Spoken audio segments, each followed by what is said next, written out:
एक हिंदू होने के नाते, एक सनातनी होने के नाते माननीय अध्यक्ष जी, हम तो ये कहते हैं कि न्यायालय किसी भी मंदिर पर सर्वे का अगर कोई आदेश करती है तो मैं नहीं समझता कि किसी भी सनातनी, किसी भी हिंदू को कोई आपत्ति होगी।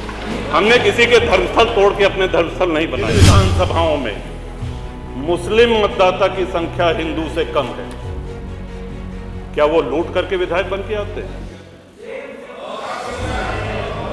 या क्या हिंदू बाहुल्य जो विधानसभाएं हैं वो मुसलमान को वोट नहीं देती? चर्चा नहीं है। मैं हम अपना चर्चा नहीं है। राजा भैया भी कोई चर्चा स्वीकार नहीं कर रहे हैं मानव कि चर्चा कराई जाए या ना कराई जाए। ऐसे तथ्य जो ना आए हो कुछ बताना चाहते हैं? 5 मिनट, 5 मिनट नहीं 2 मिनट। कुछ तथ्य जो इस सदन में रखे गए, इसके बाद आपको उनको भी सूचना दी है तो श्रीमान वो आपत्तिजनक है। कुछ बिंदु मैंने भी नोटिस है। इस सदन की कार्रवाई लाइव देखी जाती है, रिकॉर्ड रहता है। माननीय नवाब साहब हमारे बहुत अच्छे मित्र हैं, साथ में मंत्रिमंडल में भी रहे। पहली बात तो यह स्पष्ट हो जानी चाहिए कि जो सर्वे हो रहा है वो न्यायालय के आदेश पे हुआ है। और जितने लोग बोले हैं इन्होंने पत्थरबाजी का कोई जिक्र, कोई चर्चा नहीं की। अब हम एक चीज तो ये भी जानना चाहेंगे कि क्या पत्थरबाजी करने से न्यायालय का आदेश बदल जाता है? अगर न्यायालय ने किसी सर्वे का आदेश दिया तो उस आदेश को पलटने के लिए क्या तरीका है? उससे बड़ी अदालत में जाएं कि सड़क पे खड़े होकर के पत्थर प्रशासन के ऊपर और पुलिस के ऊपर चला जाए। आज तक कभी प्रशासन का निर्णय, न्यायालय का निर्णय इससे बदला हो तो? दूसरा श्रीमान, पुलिस और प्रशासन के लोग जो घायल हुए हैं उनके प्रति किसी ने कोई पीड़ा, कोई चिंता व्यक्त नहीं करी।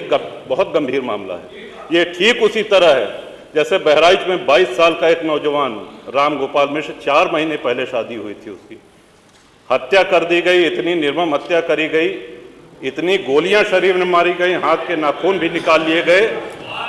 अपराध क्या था कि उसने अपने धर्म का एक झंडा लगा दिया।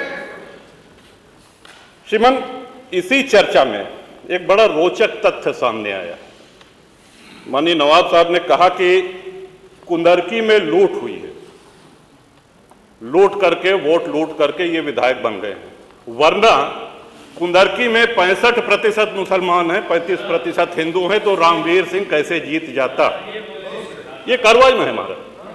तो मनोहर, एक सवाल हम ये भी करना चाहते हैं कि जिन विधानसभाओं में मुस्लिम मतदाता की संख्या हिंदू से कम है, क्या वो लूट करके विधायक बन के आते हैं? या क्या हिंदू बाहुल्य जो विधानसभाएं हैं वो मुसलमान को वोट नहीं देती?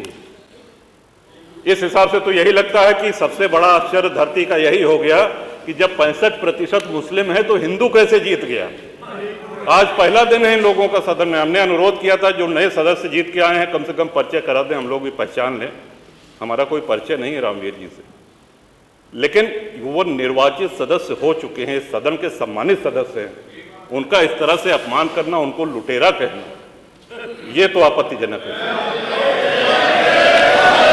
और सर्वे हम बोल रहे तो आप बोले।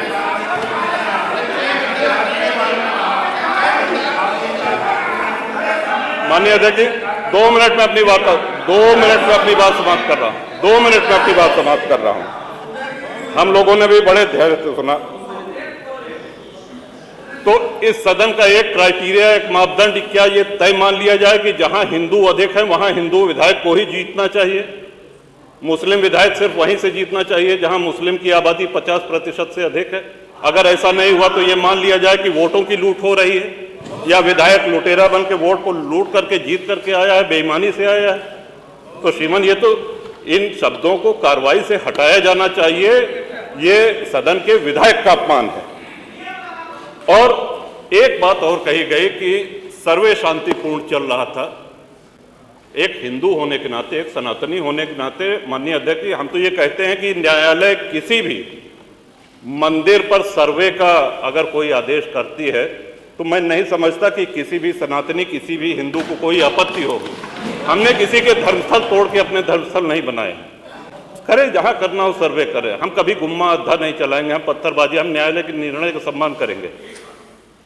तो शासन का काम, प्रशासन का काम तो न्यायालय के निर्णय को लागू कराना होता है। तो इसलिए माननीय अध्यक्ष जी, इस पे चर्चा कराई जाए। चर्चा में भाग लेने की इच्छा इधर भी है, इधर भी है, बहुत से लोगों की है, और चर्चा कराई जाएगी तो बहुत सी सच्चाइयां सामने आएंगी। बहुत बहुत माननीय नेता प्रतिपक्ष, माननीय नेता, माननीय